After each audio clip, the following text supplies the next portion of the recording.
Meramdene.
მოსობა ძალიან დიდი ნაწილი არ გამოგვეჭდა. თავიდან მქონდა კამერის მოდული არჩეული, მაგრამ არ გამოგვეჭდა, იმიტომ რომ მქონდა მოკლე შედეგები და ამიტომ გადავედით და ჩვენთან ავიღოთ სტუდიაში სტერეო კამერის მოდული.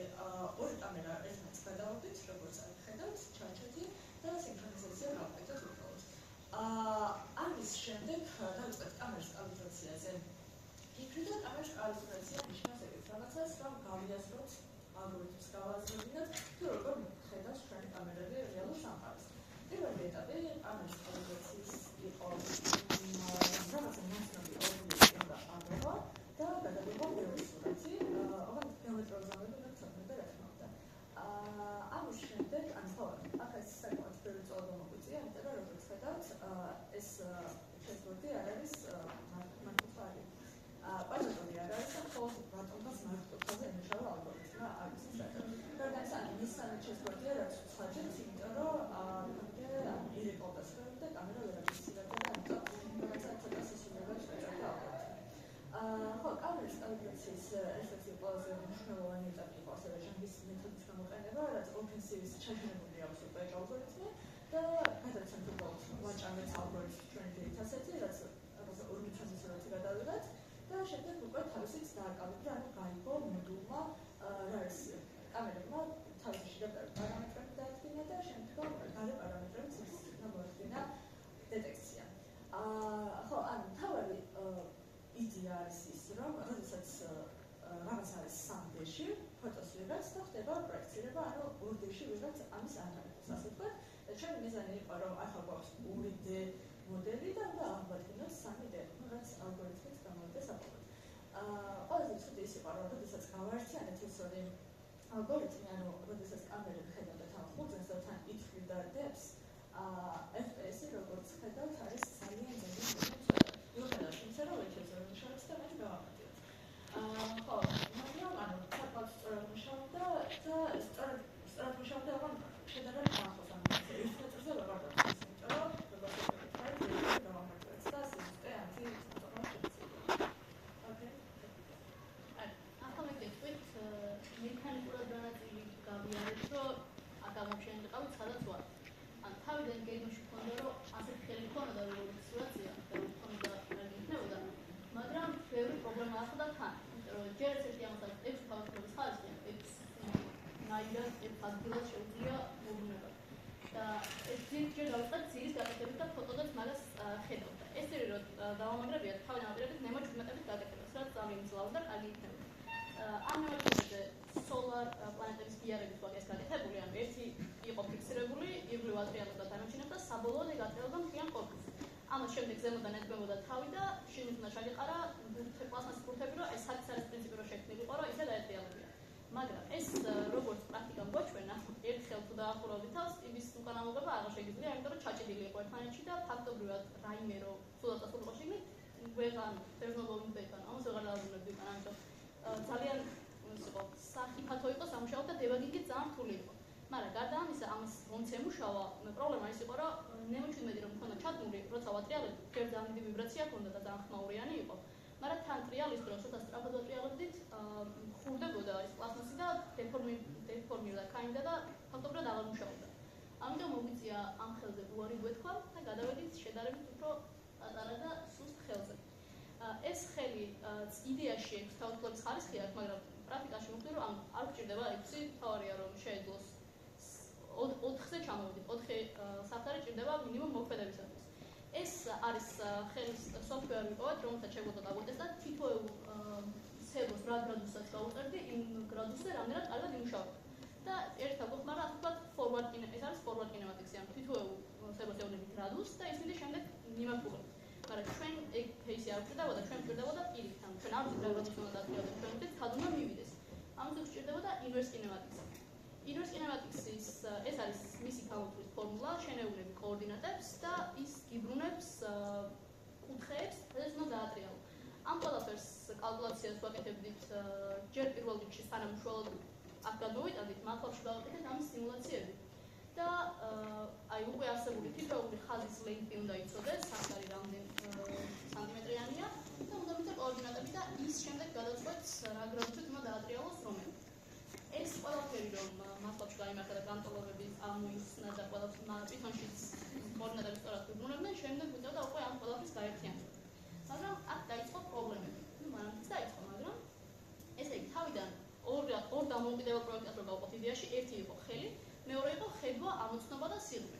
ეს ორი დამოუკიდებლად რო ავამუშავეთ ერთად, ყველაფერი კარგად მიდიოდა, ანუ ხელით ცალკე მუშაობდა, ესენი ცალკე ადაფინდებდნენ, მაგრამ როცა უკვე უშუალოდ მოკრეფაზე გადავედით, სერვერები სერვერს რო ეს ყურძენი უნდა გამოიგრიჯა და წამოიღო, მაგას ვეღარ მკლავდებოდა და ბევრი სერვერ გადაგვიწვა.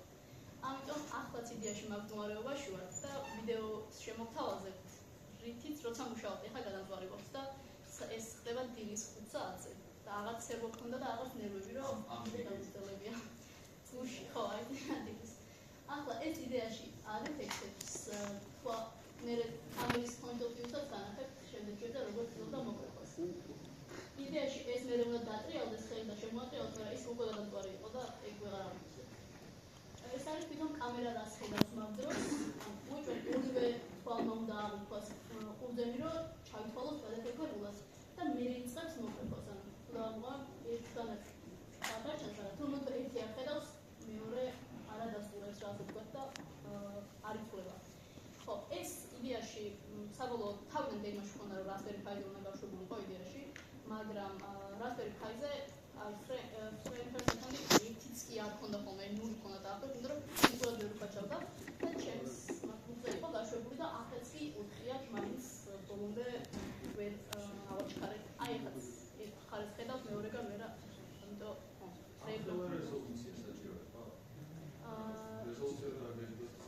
არა, ანუ ჩახა შევაქცინეთ რო ეთები და უფრო ნაკლებად სუსტი გახდა ალგორითმი და მაგიტომ ახლოს უნდა მიგვეწანა რომ შორ მაგას ხარეს რო დავუწევ კამერის. გონი კამერის რეზოლუციაზე ხო?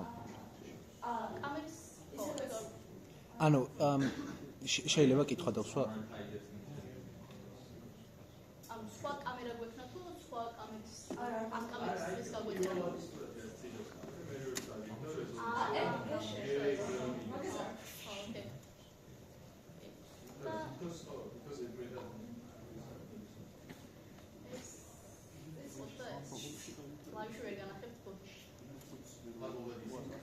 კითხვა შეიძლება? ის FPS-ის შეზღუდვა საიდან მოვიდა ვერ გავიგე? ანუ რა просто processing power-ი არ გიყოთ და იმიტომ? და ანუ ეგ FPS-ი იგულისხმება კამერა რა FPS-ითაც ხედავს თუ processing-ი რა FPS-ით ხდება? იდეაში მე პროცესი. ანუ შელოს GPU-ზე რო გაგეშვათ